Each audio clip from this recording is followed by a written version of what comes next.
দর্শকগণ, আজকে একটা গোপন ব্যাপার আপনাদের সঙ্গে শেয়ার করব। কাউকে বলবেন না, আপনাদের আর আমার মধ্যে থাকবে ব্যাপারটা। শুনুন তবে। বিয়ে করার পরে আর মোবাইল কেনার পরে এই দুটো ঘটনাতেই মানুষ একটা ব্যাপারেই পস্তায়। বিয়ে করার পরে আর মোবাইল কেনার পরে। সেটা কি বলছি। বিয়ে করার পরে আর মোবাইল কেনার পরে মানুষ ভাবে, আর যদি কিছুদিন অপেক্ষা করতাম তাহলে আরও ভালো মডেল পেতাম।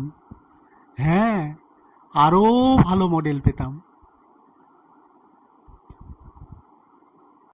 ये बड़ी अच्छी बात कही आप।